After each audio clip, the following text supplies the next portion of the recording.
Apa itu tahun kabisat? Ini penjelasan dan sejarahnya. Tahun kabisat identik dengan fenomena yang datang tiap 4 tahun sekali. Tahun 2024 sendiri merupakan tahun kabisat. Lantas, apa itu tahun kabisat dan mengapa bisa terjadi? Untuk lebih jelasnya, simak pengertian tahun kabisat dan sejarahnya berikut. Apa itu tahun kabisat? Dikutip dari Kamus Besar Bahasa Indonesia KBBI, kabisat adalah tahun yang memiliki jumlah hari lebih panjang sebanyak 1 hari yakni 366 hari, sedangkan tahun biasa berjumlah 365 hari. 1 hari tambahan tersebut terjadi pada bulan Februari. Pada tahun biasa, Februari berjumlah 28 hari.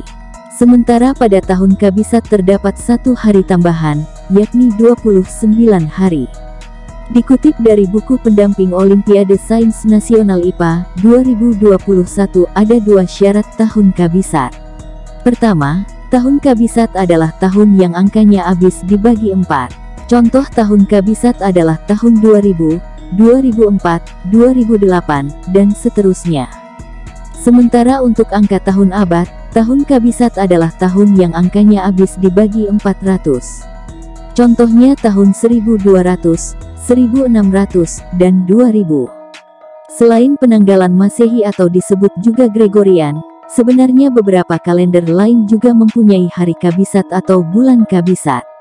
Sebagai contoh kalender Ibrani, kalender Islam Hijriyah, kalender China, dan kalender Ethiopia juga memiliki tahun kabisatnya masing-masing. Akan tetapi, tahun-tahun pada kalender tersebut tidak semuanya datang setiap 4 tahun sekali.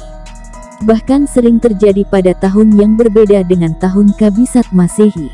Sejarah tahun kabisat. Tahun Masehi didasarkan pada peredaran bumi mengelilingi matahari.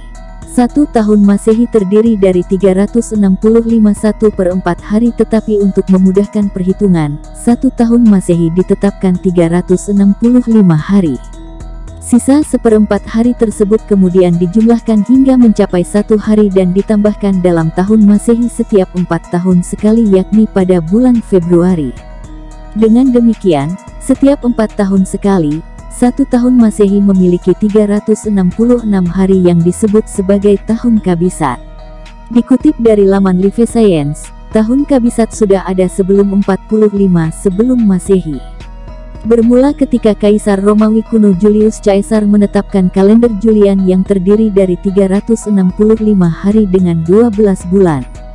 Kalender Julian mencakup tahun kabisat setiap 4 tahun tanpa kecuali dan disinkronkan dengan musim di bumi yang terdiri dari 15 bulan dengan total 445 hari.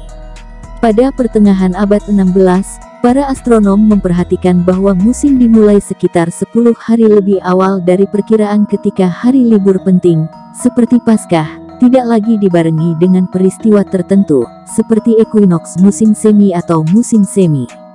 Untuk mengatasi hal ini, Paus Gregorius ke-13 memperkenalkan kalender Gregorian Masehi pada tahun 1582, yakni kalender sama dengan kalender Julian tetapi dengan pengecualian tahun kabisat untuk sebagian besar tahun ke-100.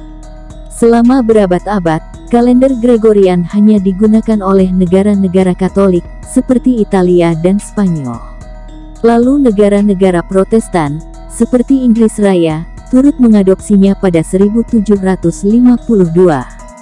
Karena perbedaan kalender, negara-negara yang kemudian beralih ke kalender Gregorian harus melewatkan hari-hari agar dapat melakukan sinkronisasi dengan negara-negara lain di dunia. Sebagai contoh, saat Inggris bertukar kalender pada 1752, tanggal 2 September diikuti oleh tanggal 14 September menurut Royal Museums Greenwich. Kalender Gregorian mungkin harus dievaluasi ulang karena tidak sinkron dengan tahun matahari. Namun, hal ini memerlukan waktu ribuan tahun untuk terwujud.